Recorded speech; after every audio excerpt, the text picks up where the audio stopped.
Welcome back to Inside Politics, and thank you so much for staying with us. We are on the home stretch of the show, and the time now for your call. We have Habib Omar calling in from Nairobi. Good afternoon, Habib. How are you doing? Thank you, Maringa. Welcome to the show. Thank you so much. I trust your Sunday is going on well. Your thoughts on the show, please? Let me talk about the East Africa appointment. Yes. You know, there is not much qualification in East Africa. It is ordinary education that can be appointed in this year. But as the panel are saying, it's just it's not right to be seen you as the leader of a party appointing your son.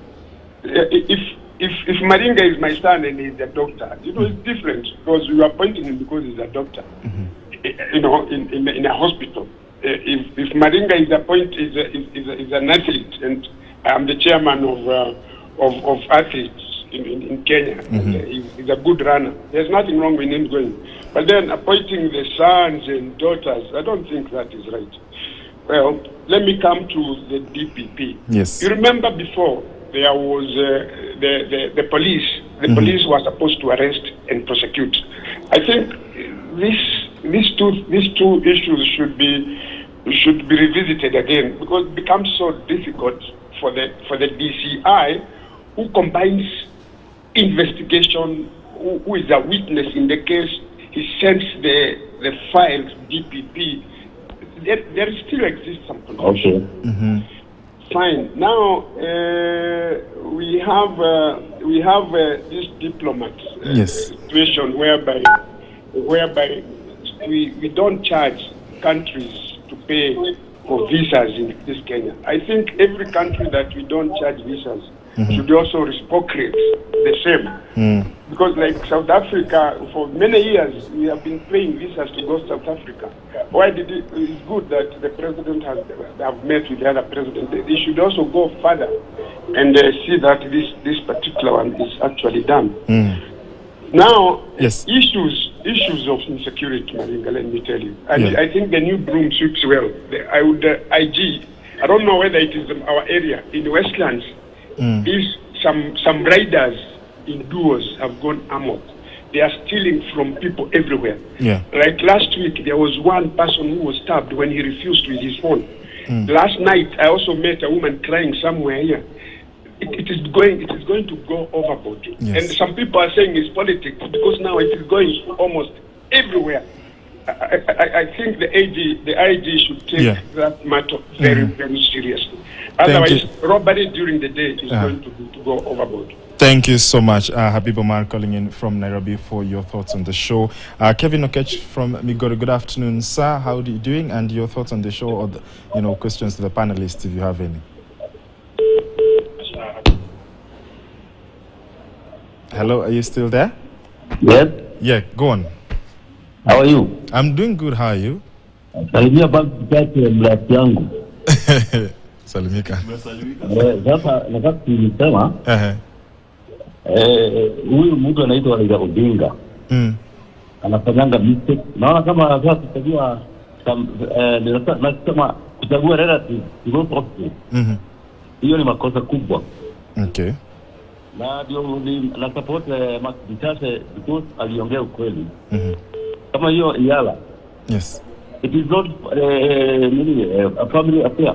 The Kenyans from all walks of life. It is quite appealing. Kama ODM kusema ni party is a democratic party, but wanafikiria zile chama zingine, hii chama nyingine dogo walikuwa wana maji nazo. It's Azimio. And that is dictatorship, and it is very wrong.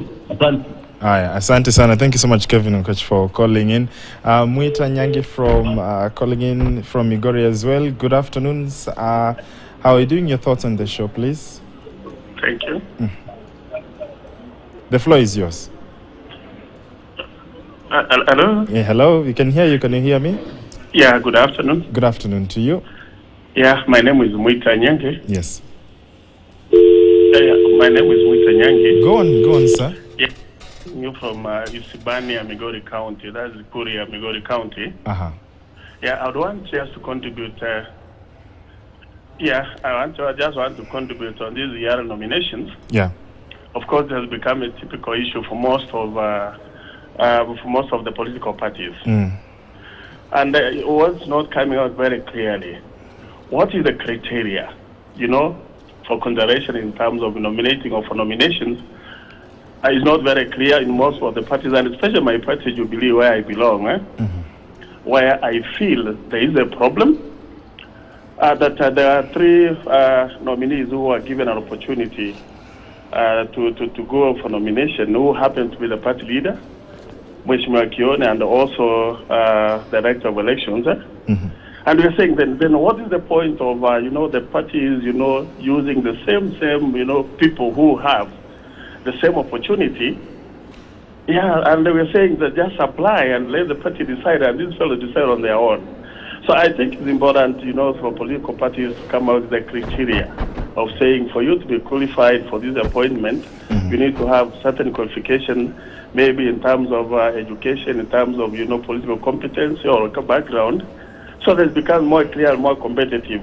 Otherwise, I'm seeing this thing is going to attract some sort of actual legal litigation, because it's not very clear and it's not comprehensive. Then secondly, I just want to comment quickly on the issue of the KK government, which of course we want to appreciate. I will also thank the President, Mheshimiwa Dr. William Ruto. But there is this narrative that Kenya needs also, to come out clear about. One, there has been a thing, if you're not a UDA candidate, then you have no business in this government, which actually is not true, and it should not be the case. Because we did vote, and the president is just on record of saying he is the president of the people of the Republic of Kenya. And to me, that sends a very good message, which of course, makes a good number of us feel more comfortable. But there are those few who are actually misleading this country, saying, it's only UDA members. But coming home, what we are now looking at as a country is the stability.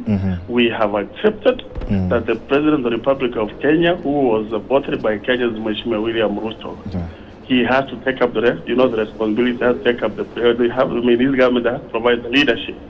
But I think my question on the government is, let them, forget about refiring the previous administration. Indeed. They are now in office.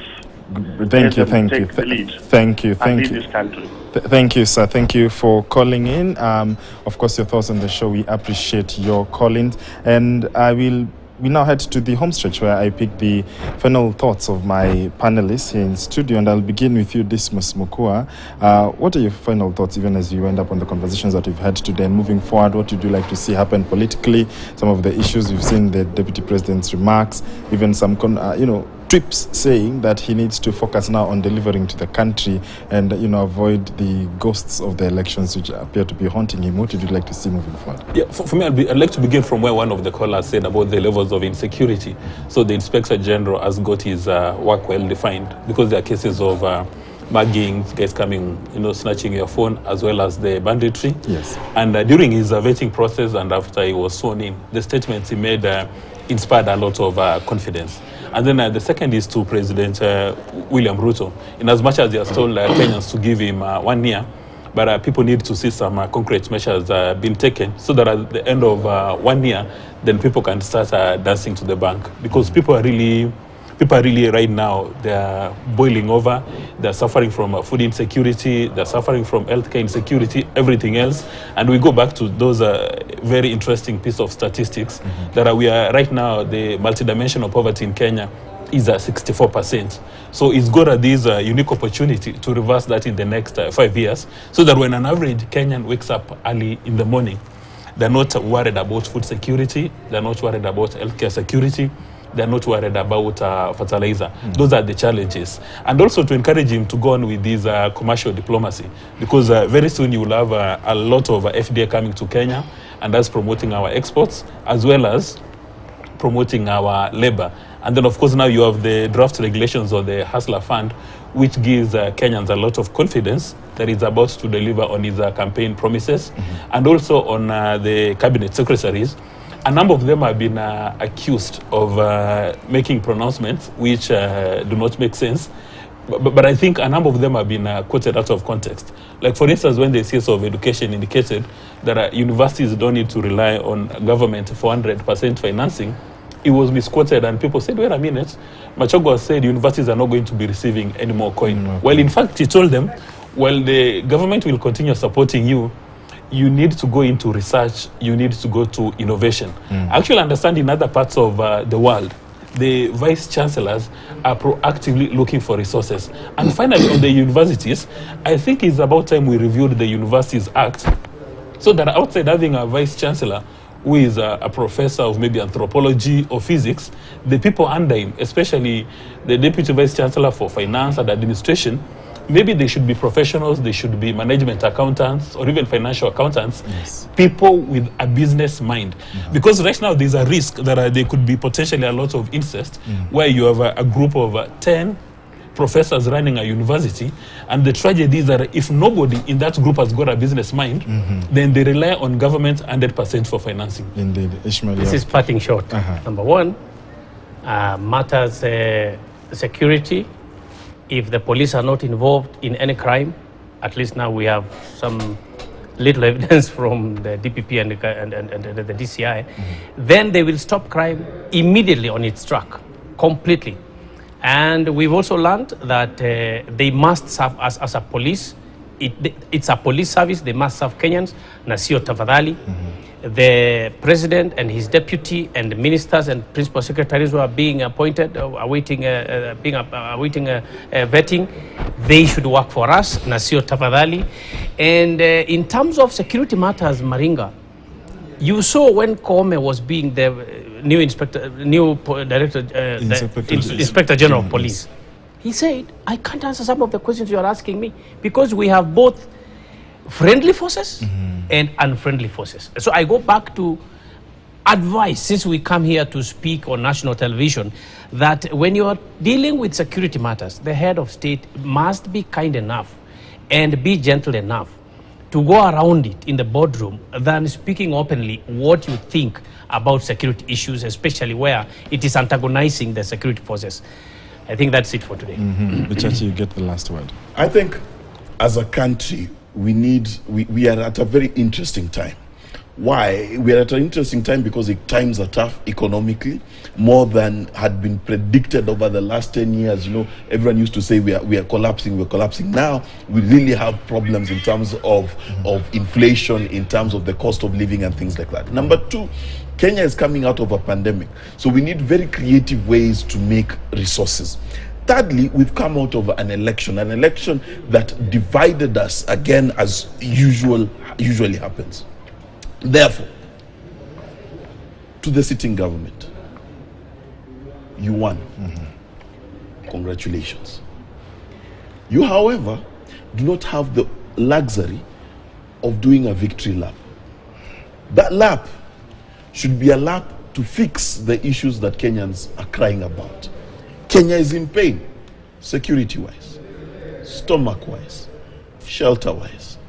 Don't cause more pain. Don't remind us of the past, but rather predict the future for us. Tell us that 2023 will be better. Tell us what you're doing to make it absolutely better. Once you do that, we will remember that you're not a Kenya Kwanza government. No. You're a government by the Kenyan people, for the Kenyan people, for the benefit of the Kenyan people. So my advice, forget Uhuru, forget Raila.